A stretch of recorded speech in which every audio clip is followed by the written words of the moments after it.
जय भीम साथियों, जय संविधान, जय विज्ञान। आज 1 जून 1968 को महामाना राम स्वरूप वर्मा जी ने जो आरजेक संघ का स्थापना 1968 को उन्होंने किया था। भारत में संविधान लागू होने के बाद अगर विश्व में कोई ज्ञानी महापुरुष पैदा हुए तो बाबा साहेब डॉक्टर भीमराव अंबेडकर, जो विश्व में प्रथम स्थान पे अंबेडकर कहे जाने वाले। वहीं पे राम स्वरूप वर्मा जी ने अंबेडकर के बाद दूसरे अंबेडकर कहे जाने वाले राम स्वरूप वर्मा, उत्तरीय भारत को दूसरे अंबेडकर कहे जाने वाले राम स्वरूप वर्मा जी को मैं कोट कोट नमन करता हूँ। उनका जो विचार है राम स्वरूप वर्मा जी का, आज का जो दिन है 1 जून, उनका विचारों पे हमें चलना चाहिए, उनके पदचिन्हों पे चलना चाहिए, उनके विचारधारा को हमें बताना चाहिए।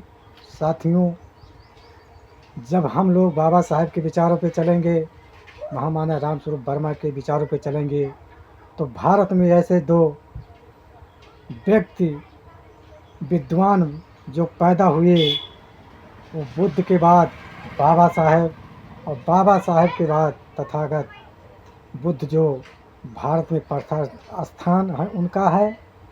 और संविधान कानून के मंत्री कहे जाने वाले परम पूज्य बाबा साहेब डॉक्टर भीमराव अंबेडकर। उसी के विपरीत उनके विचारों पे चलने वाले राम स्वरूप वर्मा ने उत्तर भारत के अंबेडकर कहे जाने वाले मैं उनको आज चर्चा करेंगे, उनके कुछ विषयों पर जो उन्होंने राजनीति से लेकर संस्कार, सामाजिक में कैसे चलना है, कैसे करना है, क्या करना है, ऊंच नीच की ऊंच नीच का भावना जो हम लोग के बीच में बसा हुआ है। हमारे महापुरुषों ने बहुत आए, समझाए, लेकिन इतना अच्छा ज्ञान देकर चले गए, लेकिन विज्ञान पर किसी का भरोसा नहीं, अंधविश्वास, पाखंड बात पर भरोसा है। साथियों, हम किसी धर्म, किसी मजहब, किसी इंसान की विरोध नहीं करता, क्योंकि मैं इंसान हूँ। इंसान से मेल रखकर चलना चाहता हूँ, और जब इंसान से मेल रहेगा तो हम लोग सुखी रहेंगे। साथियों, आपस में बंटने से पहले राम स्वरूप वर्मा जी ने कहा था, धर्म परिवर्तन बिना किए आप अपनी विचार को बदल दीजिए, अपनी सोच बदल दीजिए। तो आरजेक संघ के माध्यम से उन्होंने जो हम लोग को व्यवस्था देकर चले गए, हमके उनके पद चिन्हों पर चलना चाहिए। राम स्वरूप वर्मा ने जो काम करके चले गए हैं, जो हम लोग को विचार देके चले गए हैं, लेकिन हम लोग के अंदर क्यों नहीं घुस रहा है, दिमाग में क्यों नहीं बैठ रहा है कि हम अपने महापुरुषों को क्यों नहीं मानते हैं। कमियां हैं, क्योंकि बचपन में हम लोग जो हमारे दिल में घुसा है, जो दिमाग में घुसा है, गोबर ठुसा हुआ है, वो कैसे निकलेगा। साथियों, जब वो गोबर हमारे दिमाग में ठुस कर भर दिया गया है, अंधविश्वास, पाखंडवाद, तो कैसे निकलेगा। जब हम पढ़े लिखे लोग नहीं थे, तब जब कोई भी कह देता था ये पेड़ अमरूद है, अमरूद नहीं कटहल है, तो कटहल को हमने अमरूद भी कह देते हैं, कुछ भी कह देते हैं। जब हमको जानकारी नहीं, कुछ भी कहवा देते हैं। लेकिन धन्य हो बाबा साहेब डॉक्टर अंबेडकर, जो ने संविधान लिखकर हम लोग को व्यवस्था देकर चले गए। हम अगर तो ये संविधान ना होता तो हम बोल नहीं पाते। साथियों, बोलने चालने के अधिकार, चाहे कोई भी धर्म हो, चाहे कोई भी जात हो, सबको सम्मान देकर गए हैं। सब अपनी बात कह सकते हैं। जिसकी बात में, जो अपने बात में जिसको समझा ले जाए, बता ले जाए, क्योंकि बाबा साहेब ने किसी का विरोध नहीं किया और हम भी किसी का विरोध नहीं करते हैं। साथियों, हमारे कहने का मतलब ये है जो आपके दिल में है मानते हो, वो आप अपने दिल से ही मानते हो, वो सही ही समझ कर मानते हो।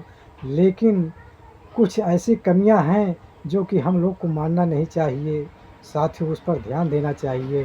रामस्वरूप वर्मा ने कहा था, तर्क की कसौटी पे जो बात सही लगे उसे मानिए, जो गलत लगे उसे निकाल दीजिए। लेकिन भाईचारा बना के रखिए। जब भाईचारा बना के रखेंगे तो हमारा देश तरक्की करेगा। साथियों कहने की बात है, बातें तो बहुत कुछ है, अगली वीडियो में बताएंगे सभी महापुरुषों के विषय के बारे में। लेकिन हमारा काम है आप लोग को समझाना, आपका काम है मानो या ना मानो, हमें कोई दिक्कत नहीं है। दिक्कत इतनी है कि आप इतनी मेहनत करते हैं, कमाते हैं, फिर भी आप अगर तो अपना पैसा अनगर जगह पे खर्च कर देते हैं तो दुख होता है। लेकिन हमें दुख होकर क्या होगा, फायदा होगा। आप कर रहे हैं, आपको उसी में विश्वास है, लेकिन विश्वास है कर रहे हो, लेकिन उसको पहले जानिए और फरकिए कि क्या सही है क्या गलत है। अगर तो गलत बात सही लगे तो उसे मानिए, अगर तो नहीं सही लग रहा है तो उसको दिल से निकाल दीजिए। किसी का कोई विरोध नहीं है, हम सब का आपस में इंसानियत में। तथागत बुद्ध ने भी कहा था, बाबा साहब ने कहा, रामस्वरूप वर्मा ने कहा, इंसान में कोई जात नहीं होती है। जो इस धरती पर जन्म लेता है केवल दो ही जाति हैं, एक औरत एक पुरुष, इसके अलावा कोई जाति ही नहीं है। लेकिन फिर भी हम लोग जातियों में बटे हुए हैं। क्यों बटे हुए हैं? हम लोग के दिमाग में जो गोबर ठूस ठूस के भरा हुआ है उसकी वजह से। उस गोबर को निकाल दीजिए। चाहे कोई भी जात हो, चाहे भी कोई भी धर्म हो, सबसे मिलकर रहना चाहिए।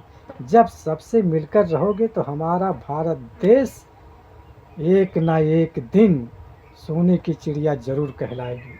साथियों जाते जाते एक बात मैं ज़रूर कहना चाहता हूँ, हम रहे या ना रहें, लेकिन मैं आपको ये चेतावनी देके जा रहा हूँ, जब तक ये भारत देश अर्जक राष्ट्र घोषित नहीं होगा तब तक ये भारत देश सोने की चिड़िया नहीं कहलाएगी। साथियों और बातें अगले वीडियो में बताऊंगा। सभी जातियों सभी इंसानों को मैं पुनः धन्यवाद देते हुए मैं जय भीम, जय संविधान, जय विज्ञान।